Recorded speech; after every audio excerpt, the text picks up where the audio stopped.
Bonjour à toutes, bonjour à tous. Merci de prendre ce rendez-vous de l'interview.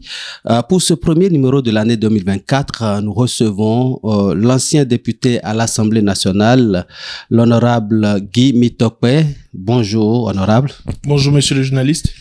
C'est un plaisir de vous recevoir en tant que premier invité de cette année 2024. Nous parlons essentiellement révision de la Constitution. Et à l'entame, je suis tenté de vous demander qu'est-ce qui alimente le vent des révisions de Constitution en fin de mandat dans la sous-région ouest africaine. Je voudrais, avec votre permission, saluer vos internautes et vous saluer aussi pour le travail extraordinaire que vous abattez pour l'enracinement de notre démocratie, pour la consolidation de notre démocratie. Je crois que vous avez fait un très bon constat. Parce que effectivement, on a l'impression qu'il y a un vent de révision qui souffle dans la sous-région ouest africaine. Et dernièrement, on avait vu le cas de la Guinée-Conakry. Avant la Guinée-Conakry, il y a eu le cas de la Côte d'Ivoire. Et avec la Côte d'Ivoire, on avait vu aussi d'autres pays, notamment le Sénégal, qui aujourd'hui s'illustre d'une manière pas trop recommandable pour les démocrates que nous sommes. Et donc, ce vent souffle. Et on a l'impression que la prochaine destination de ce vent de révision constitutionnelle qui souffle, c'est le Bénin. Et donc, vous posez la question de savoir pourquoi. Ceux qui sont mieux positionnés, ou je dirais outillés pour répondre à cette question, ce sont les révisionnistes eux-mêmes. Parce que très souvent, la révision constitutionnelle cache souvent des œufs pourris. Et c'est dommage que je puisse le dire ainsi. Il y a très peu de cas où des révisions constitutionnelles n'ont pas caché des projets inavoués. Et donc, lorsqu'un président en fin de mandat s'évertue, je dirais, transpire, met tout en œuvre pour réviser la loi fondamentale de son pays, l'histoire nous a montré que c'est pas souvent des cas heureux. Et donc, le cas du Bénin aujourd'hui, on voit que, et de l'autre côté, il y a un jeu pas trop sain qui s'organise au sommet de l'État, où on a le président de la République qui ne voudrait pas porter la responsabilité d'une révision constitutionnelle. Il a dit, et il continue de le dire, qu'il n'est pas preneur d'une révision constitutionnelle. Mais pour ceux qui ont suivi le déroulement de l'activité politique dans notre pays depuis 8 ans, ils peuvent comprendre aisément que ceux qui soutiennent l'action du chef de l'État ne peuvent pas ou n'ont pas le courage de contredire le président de la République ou de dire ou je vais dire de combattre ou d'aller contre une position du président de la République. Et donc, si le président de la République ne voudrait pas d'une révision constitutionnelle, je ne vois pas ceux qui soutiennent son action aujourd'hui en République du Bénin, fondamentalement ceux logés au sein du bloc appelé le bloc républicain, ou ceux logés au sein du parti appelé l'UP le Renouveau. Je ne crois pas qu'ils puissent avoir le courage d'aller contre une décision du président Patrice Talon. Et donc, pour me résumer, ce vent que nous voyons souffler, cette dynamique de révision constitutionnelle, c'est pour la plupart du temps se perpétuer, se donner, se faire une mutation et revenir comme, je dirais, un serpent. Et c'est pas négatif ce que je dis, c'est pas péjoratif, c'est visiblement comme un serpent qui fait une mue, qui laisse tomber sa peau, mais il demeure toujours le même serpent. Et donc, ceux qui font cette révision constitutionnelle, c'est une manière pour eux d'endormir le peuple afin de pouvoir se donner des rallonges de poursuivre le mandat. Vous êtes enseignant à l'université d'Abomey-Calavi. Alors, qu'est-ce qui justifie justement cette tendance, et c'est souvent dans les pays africains qu'elle est très poussée, à toucher à la loi fondamentale, et c'est toujours soutenu par des intellectuels, par ceux qui sont au pouvoir. Personnellement, vous ne pensez pas que la démocratie, quelque part, n'a pas été bien comprise par les Africains? Non, la démocratie telle qu'on nous l'a vendue depuis des années, on a l'impression que nous sommes à une crise de démocratie aujourd'hui, une crise de démocratie. Je ne dirais pas tous les pays africains, je dirais fondamentalement les pays africains francophones. Parce que lorsque vous faites une lecture de la question de la démocratie et du renouvellement des mandats sur le continent africain, on a l'impression que les meilleurs élèves sont les élèves qui ont été colonisés par la Grande-Bretagne ou bien par les Anglais.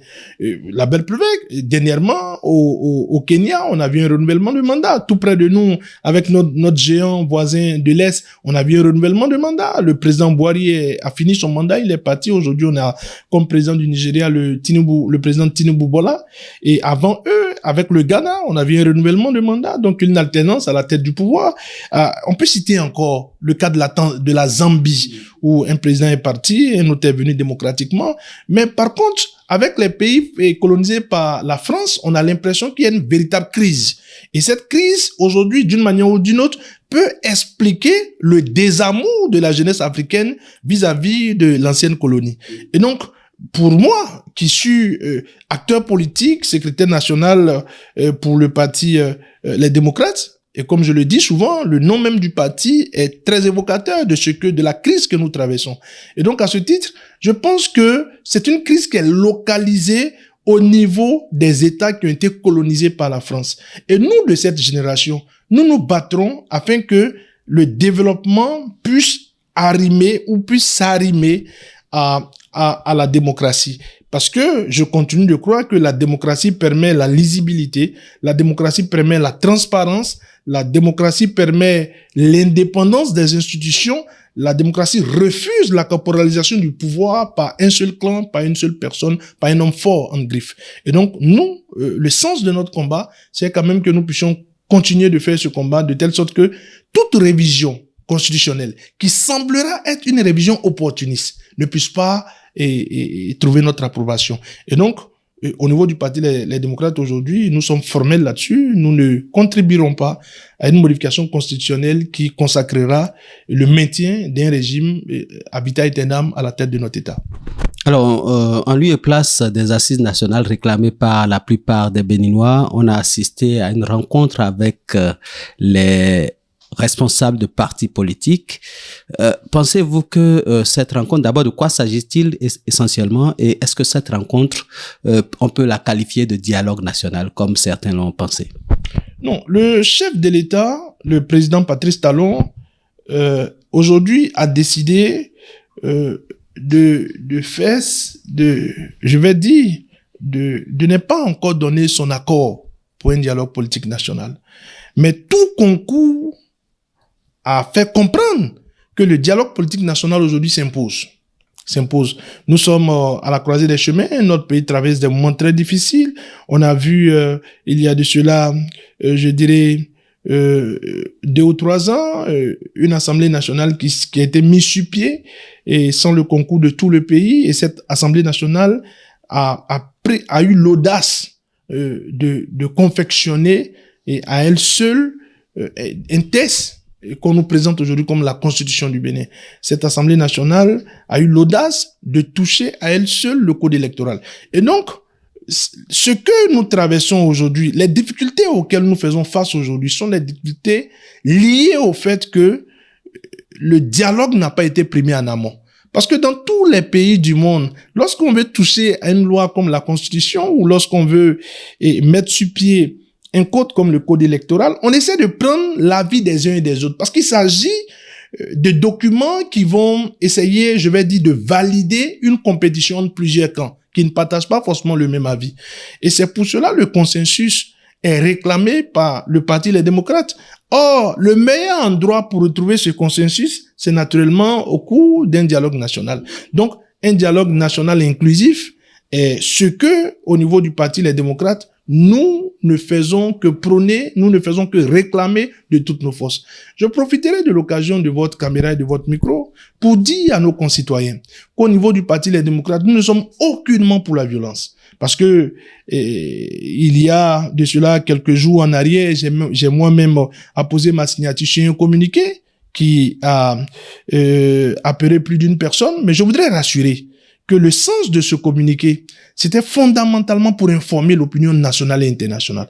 Parce que nous sommes sujets d'intimidation, on cherche à nous impressionner, on cherche à nous freiner dans notre élan, on cherche même à nous empêcher d'aller vers nos populations à la base. Et donc, toutes ces actions menées par ces personnes qui refusent de nous laisser libres dans nos actions, et de nous laisser dans nos droits, parce que ce sont des droits qui sont conférés par les thèses de la République. Même quand on est du côté de l'opposition, on a le droit d'aller parler aux populations, on a le droit d'aller travailler avec ses militants à la base. Et donc, voilà. Et donc, ce communiqué a pour objectif d'informer la communauté nationale et internationale que nous sommes l'objet d'intimidation. Nous sommes l'objet d'intimidation et les gens vont même pratiquement très loin dans leur intimidation. Et quand j'aurais dit ça, je pourrais aussi dire que nous ne nous laisserons pas intimider. Parce que, voilà, nous sommes des compatriotes, nous sommes des citoyens, je voudrais dire, et nous ferons tout pour que les bases, les fondements du parti puissent être consolidés et que ce parti que portent la plupart de nos compatriotes puisse continuer de vivre et de faire respirer. Alors, on se rend compte que le code électoral, tel que ficelé en 2019, est porteur de plusieurs insuffisances. Et c'est justement ce qui fonde pour certains la nécessité de toucher au test fondamental. Jusque-là, vous, en tant que membre influent d'un parti politique de l'opposition, les démocrates, dites-nous où se situent exactement vos craintes dans ce processus de révision constitutionnelle. Je l'ai dit, d'abord, une relecture aujourd'hui du code n'impose pas une révision constitutionnelle. Ça, c'est clair. Nos compatriotes doivent pouvoir comprendre ça. Donc, ce n'est qu'un alibi, un prétexte trouvé en disant que, mais écoutez, il y a des insuffisances dans le code électoral, donc il faut réviser la Constitution.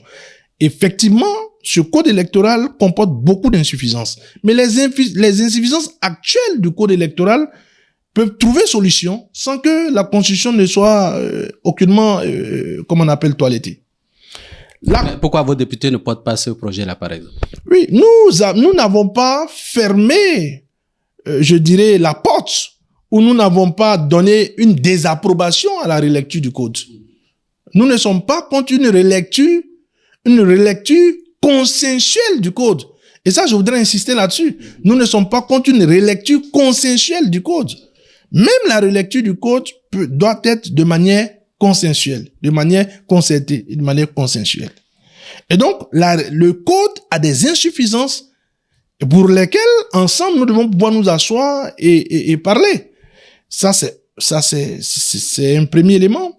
L'autre chose que nous devons pouvoir comprendre, c'est que la révision constitutionnelle, si elle doit pouvoir avoir lieu, nous estimons que le meilleur moment pour que cette révision constitutionnelle puisse intervenir, c'est après les élections générales de 2026. Ça, c'est notre premier, je dirais, notre première position.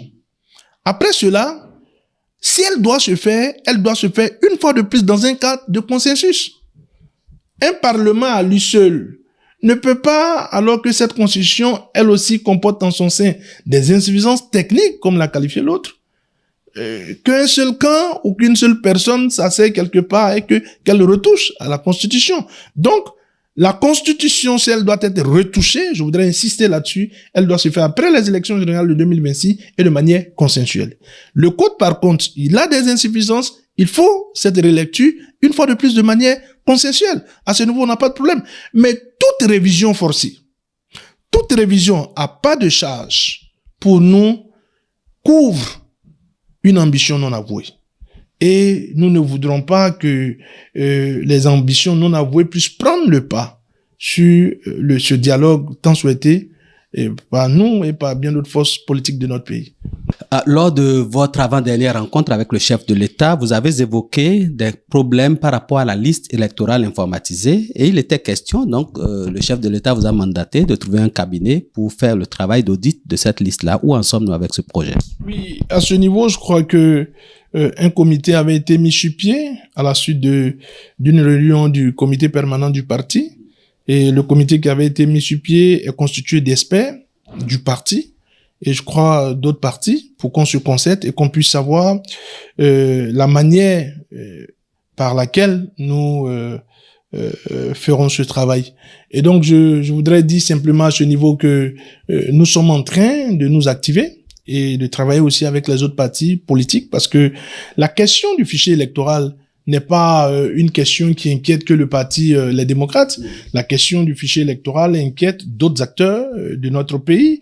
Et donc, cette opportunité que nous avons, je dirais, d'auditer, voilà, d'apporter des expertises qui vont nous rassurer quant à la fiabilité de cette liste, nous ferons tout pour que cela puisse être de manière concertée. Et donc, nous sommes en train de prendre toutes les dispositions. Le comité a été mis sur pied, le comité est en train de travailler d'arrache-pied afin que dans les jours, les semaines à venir, cela puisse être une réalité. Alors, aujourd'hui, vous craignez, n'est-ce pas, que ce projet aboutisse, que ce projet atterrisse à l'Assemblée nationale. Est-ce que vous pensez que les 28 députés LD ont la capacité de bloquer le passage de ce projet-là? Lequel des projets? Celui de la révision de la Constitution. Non, mais à ce niveau, il n'y a aucune confusion. Et je vais même regarder tout droit votre caméra et le dire à notre peuple. Au niveau du Parti Les Démocrates, nous continuons de nous concerter pour insister que tout projet de révision constitutionnelle avant 2026 puisse échouer. Et nous continuons d'insister que tout projet de révision doit être un projet consensuel et de préférence après les élections générales de 2026. Et donc, à ce niveau, nous avons heureusement aujourd'hui une minorité de blocage. Nous mettrons tout en œuvre pour que cette révision ne passe pas. Et déjà à la recevabilité que ce projet puisse tomber. La dernière fois, lorsqu'on voulait parler de ce genre de questions, on a vu le président de le vice-président, n'est-ce pas, qui est justement de votre parti politique, le deuxième vice-président de l'Assemblée nationale, qui a dirigé les travaux. Certains ont considéré ça comme une trahison. Vous, en tant que porte-parole de ce parti, est-ce que vous ne craignez pas que le mur soit fissuré afin que le Magua puisse s'installer? Oui, vous faites référence au vote du budget, où la séance plénière avait été dirigée par l'honorable Akhossi Basile, mon cher aîné, doyen, pour qui j'ai d'ailleurs beaucoup de respect.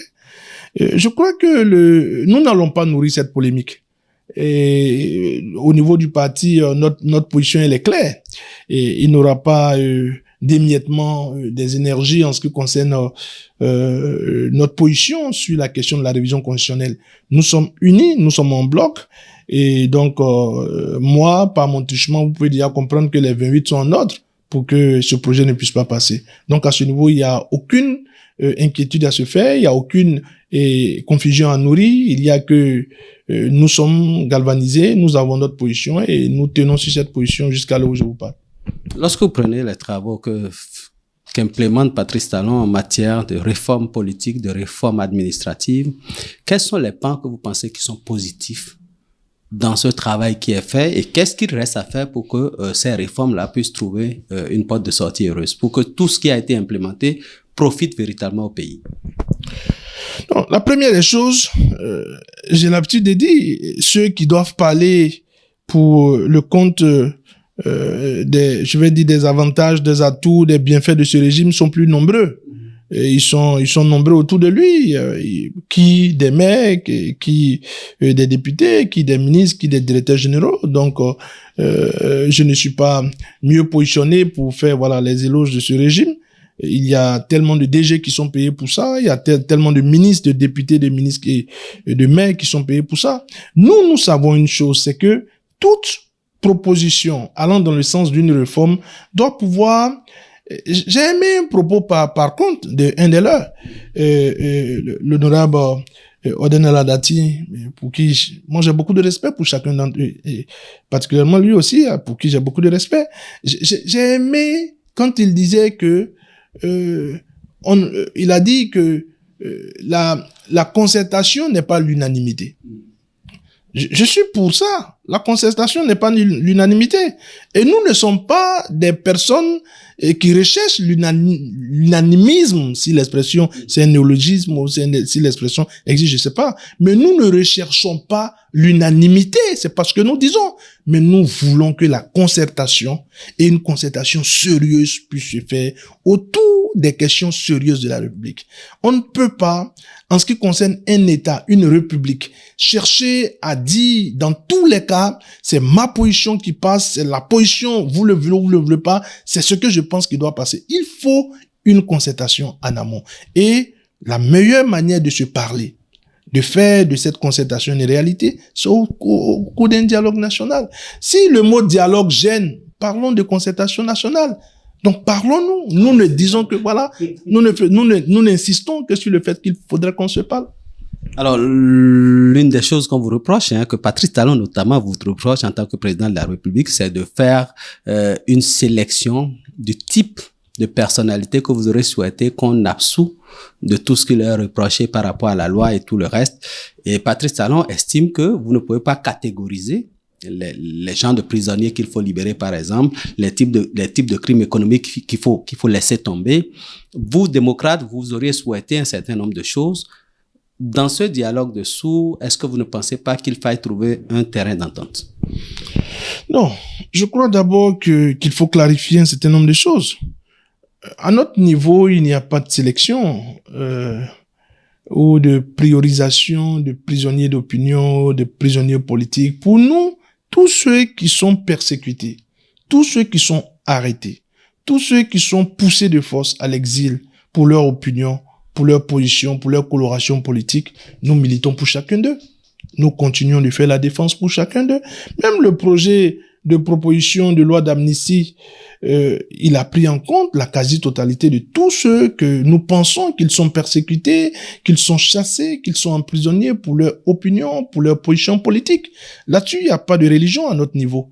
Nous faisons l'effort de rassembler ou de ratisser large en ce qui concerne que ce soit les étudiants qui ont été arrêtés pour leur position ou pour leur opinion, passant par les anciens ministres, les anciens députés qui sont persécutés. Nous militons pour que chacun d'eux puisse retrouver sa liberté et nous continuons de croire que le pays que nous voulons construire pour nos enfants doit être un pays qui a pour socle la justice, l'égalité et je dirais la justice, l'égalité et la transparence dans les affaires. Et donc pour nous, il n'y a pas à prioriser ou il n'y a pas à catégoriser les prisonniers ou les exilés. Tant que c'est pour leur position politique, tant que c'est pour leur opinion politique, nous continuerons de nous battre pour qu'ils puissent être libres. Cette entrevue tire à sa fin. Guy Dossou Mitope, dites-nous votre mot de fin. Comme je l'ai dit à l'entame de l'émission, je voudrais d'abord saluer vos internautes. Vous aussi, vous saluez pour le travail extraordinaire que vous abattez et vous exprimez ma compassion parce que vous aussi, vous étiez employé de TV Golf FM et dit tout ce que je pense et dit que c'est malheureux qu'au XXIe siècle, on puisse chercher à détruire des emplois et parce que des gens sont en une position et que ces personnes travaillent dans un média. Pour nous continuerons de penser que il faut travailler dans le sens que la presse puisse être libre, elle puisse se professionnaliser, mais qu'elle puisse être libre. Et je voudrais enfin dire à nos populations qu'il n'y a pas péril dans la demeure au niveau du Parti Les Démocrates. Nous continuons d'être soudés et donc tout projet de révision constitutionnelle qui attendrait une approbation venant de nous, tant que ce n'est pas après 2026 ou c'est pas au cours d'un dialogue national, nous ne pensons pas que nous donnerons notre approbation pour cela. Merci à vous, honorable Guy Dossou Mitope. Vous êtes le porte-parole du Parti Les Démocrates. Merci d'avoir répondu à nos questions.